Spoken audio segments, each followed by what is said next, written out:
낭자방 낭자들 구회 말과 글의 오묘한 이치. 북드라망 출판 고미숙저. 고미숙의 글쓰기 특강. 읽고 쓴다는 것, 그 거룩함과 통쾌함에 대하여.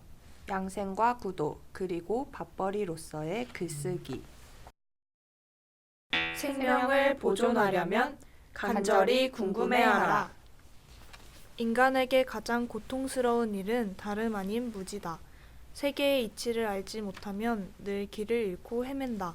한 발 내딛기도 벅차다. 동시에 마음의 구조를 알지 못하면 늘 충동과 망상에 휘둘린다. 그때 브레인은 삶의 지도가 아닌 번뇌의 원천이 된다. 어느 쪽이건 무지는 단절과 적대를 낳는다. 외로움과 괴로움에서 헤어날 수 없다. 그러므로 생을 잘 보존하려면 무엇보다 무지로부터 벗어나야 한다. 생명을 보존하려면 자연의 이치와 천성을 알아야 한다. 갓난 아기처럼 호흡하는 것, 사물과 자연스럽게 어울리는 것, 그것이 생명을 보존하는 도다. 그 도를 터득하려면 알아야 한다. 기륭을 알고 멈춰야 할 때를 알고 자연의 속도와 리듬을 알아야 한다. 그 알미 바로 생명의 원동력이다. 하여 우리가 일상적으로 해야 할 실천은 간단하다. 간절히 궁금해하는 것. 무엇에 대해? 세계의 근원에 대해서, 존재의 시면에 대해서. 어떻게? 마음을 텅 비운 채 우주적 가능성으로. 모든 배움의 기초가 질문인 것도 그 때문이다. 양생을 잘 하려면 몸과 우주의 이치에 대해 궁금해하라. 구도자가 되고 싶다면 삶과 죽음의 원리에 대해 궁금해하라. 밥벌이를 제대로 하려면 돈과 활동과 관계에 대해 간절히 궁금해하라. 그것이 천지 사이에서 살아가는 인간의 길이자 운명이다. 뇌와 손과 혀의 유쾌한 삼중주. 글쓰기는 한 번도 해본 적이 없어요. 근데 꼭 글을 써야 하나요? 이렇게까지 해야 하나요? 질문이 없는데 어떻게 하죠? 글쓰기 과정에 들어온 초짜들의 반응이다. 이렇게 힘든 건 처음이에요. 하지만 정말로 잘 쓰고 싶어요. 어릴 때부터 정말 글을 잘 쓰고 싶었어요. 아무한테도 말하진 않았지만요. 글쓰기를 하면서 살게 돼서 너무 좋아요. 내가 작가가 되다니 믿어지지 않네요. 첫 번째 관문을 통과한, 나아가 마침내 저자가 된 이들의 고백이다. 마치 고해성사 같다. 정말 힘들다. 하지만 해보고 싶다. 원래부터 간절히 원했던 것이다. 등등을 거쳐 마침내 글쓰기가 본성에 닿아 있는 행위임을 수긍하게 된 것이다. 그렇다면 쓰기를 하지 않는 동안 뇌와 손과 혀는 자유롭게 활동하지 못했다는 뜻인가? 불통의 상태로 살았다는 뜻인가? 그렇다. 글쓰기를 배우러 왔다가 글쓰기가 힘들다고 포기하는 이들한테 물었다. 글을 포기한 대신 뭘 하느냐고. 게임, 쇼핑, 야동, 웹툰, 미드, 온갖 중독적 행위에 골몰한다. 본인들도 안다. 그게 자존감을 한없이 떨어뜨린다는 것을. 멈추는 것이 두려워 계속 거기에 매달리고 있다는 것을. 더 중요한 건 중독에 빠진 그 순간 뇌와 손과 혀는 얼어붙어 버린다. 뉴런들은 연결되지 못하고 혀는 욕설로 범벅된 감탄사와 광기 어린 말들을 토해낸다. 혀가 먼저 미쳐버리는 것이다. 손은 팔이 아프도록 클릭을 해댄다. 팔목이 굳고 뒷목이 뻣뻣해지고 하체에는 피가 통하지 않는다. 이렇게 살면 당연히 아프다. 아프고 괴롭다. 괴롭고 외롭다. 당연하지 않은가? 존재의 본성에서 아득히 멀어졌으니 어찌 아프고 괴롭고 외롭지 않을 수 있으랴. 그럼 치유책은? 다시 본성을 회복하면 된다. 뇌와 손과 혀가 매끄럽게 통하면 된다.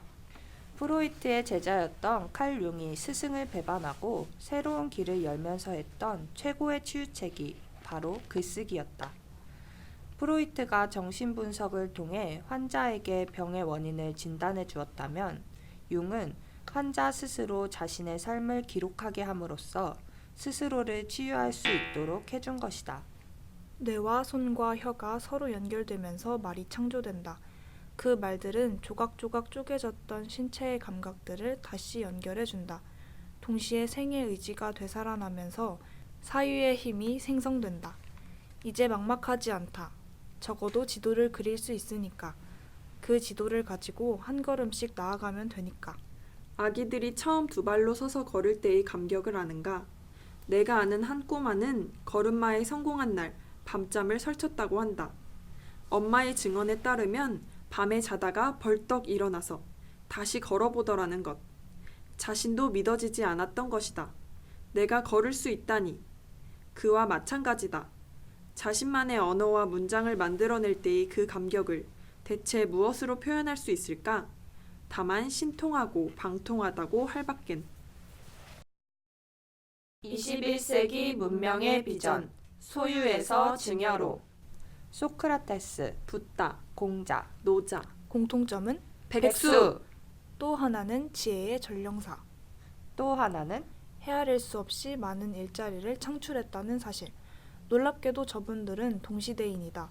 철학자 칼 야스퍼스가 명명한 이른바 추계 시대에 각 문명권에서 동시다발로 등장하셨다. 호모사피엔스의 브레인이 전 지구적으로 연결되어 있음을 증명해주는 극적인 사례에 해당한다. 그들이 설파한 지혜는 암과 비움, 연기, 윤리, 무의 등 한마디로 모두 무형의 것이었다. 하지만 그것들은 이후 인류에겐 없어서는 안 되는 일용할 양식. 이 되었다. 문명의 토대가 되고 비전이 되고 문화의 내용과 형식, 법과 도덕 등 모든 유형의 제도들이 그들의 가치로부터 만들어졌다. 그러니 얼마나 많은 일자리를 창출했겠는가.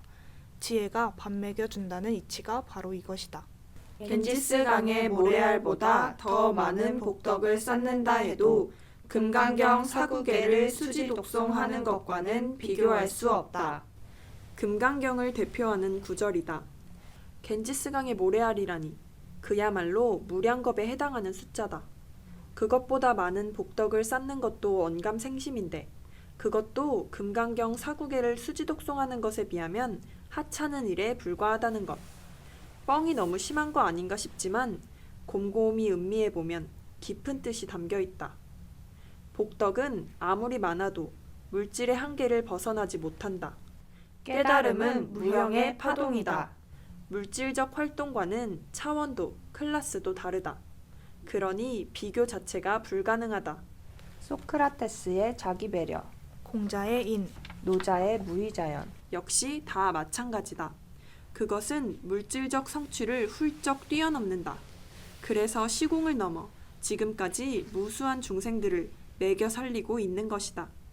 중생들은 눈앞에 있는 물질만 바라보느라 그 원천에 무엇이 있는지를 보지 못할 뿐.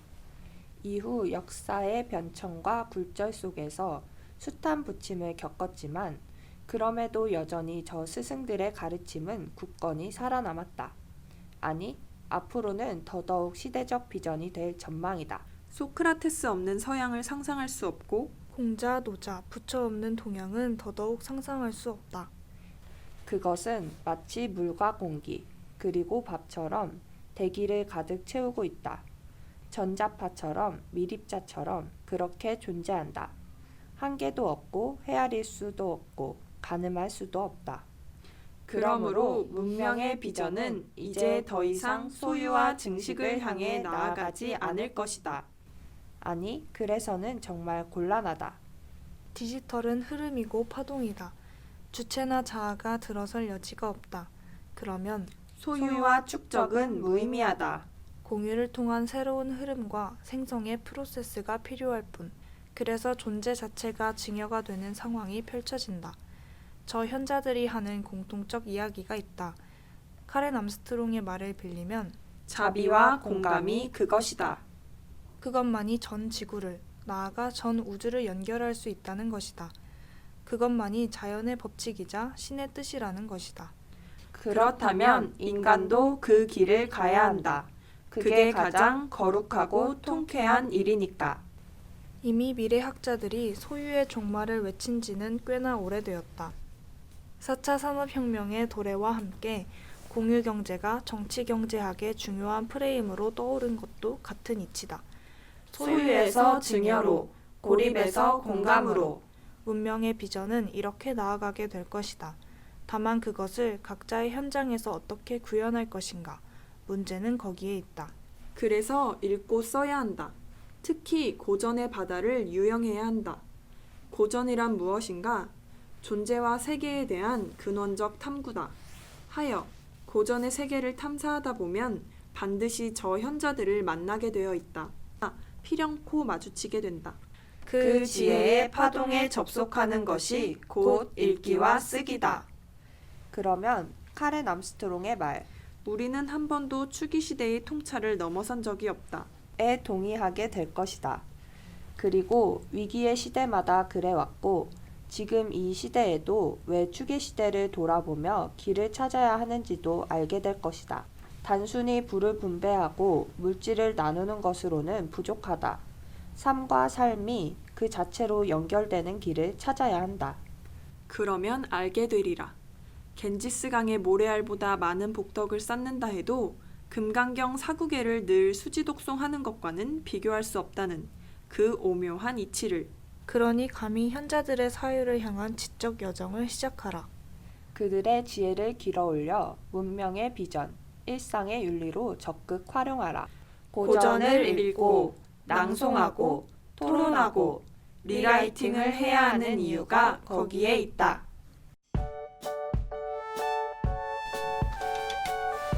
안녕하세요. 장자방 낭자 나뚜루입니다. 이번에 선보일 새 코너 잃어버린 소리를 찾아서는 묵독이 일상이 되어버린 지금 소리를 내어 읽는 것이 우리에게 어떤 영향을 미치는지 그 소리에 대한 이야기를 들려드리고자 합니다. 그 첫 번째 시간으로 낭독에 대한 재미난 이야기가 실려있는 이덕무의 청장관 전서와 육경 중 하나로 알려져 있는 얘기, 그 중에서도 음악으로 세상을 다스렸다는 악기를 읽어보려 합니다. 그럼 시작합니다. 솔출판사 이덕무 저 구격 청장관 전서 청장관 전서 제49권 이목구 심서 2 입술과 혀에서 나와 낭낭하고 발랄한 것은 형태가 없는 글인 것이고 종이에 먹으로 표시되어 정연하다 들쭉날쭉하다 한 것은 형태가 있는 말인 것이다.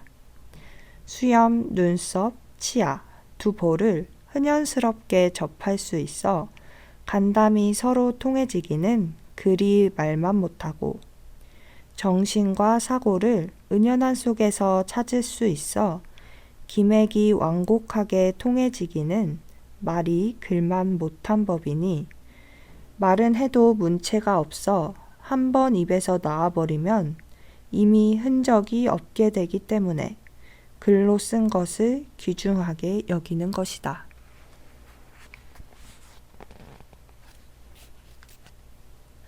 청장관 전서 제50권 이목구 심서 3 최근에 날마다 일과로 독서를 하면서 4가지 유익한 점을 깨달았다. 광박, 정미하여 옛일에 통달하고 뜻과 재주에 도움이 되는 점은 관계하지 않는다. 첫째, 굶주린 때에 책을 읽으면 소리가 배에나 낭랑하여 그 이치와 취지를 잘 맛보게 되어서 배고픔도 느끼지 못하게 된다.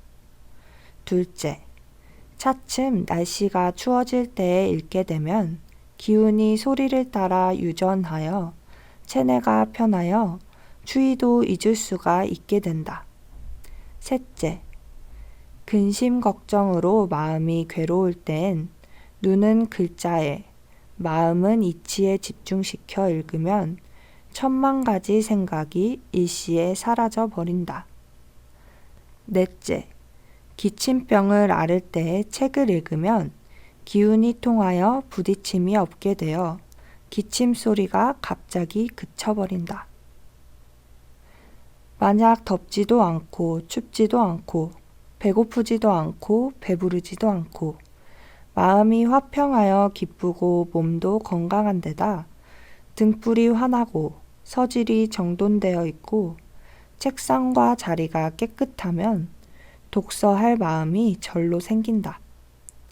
더구나 뜻이 높고 재주가 통달하고 나이가 젊고 건장한 기운을 겸비한 사람으로서 독서하지 않는다면 다시 무엇을 하랴.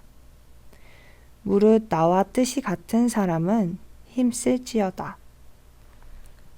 책세상 문고 고전의 세계 63권 얘기 악기 한응섭 옮김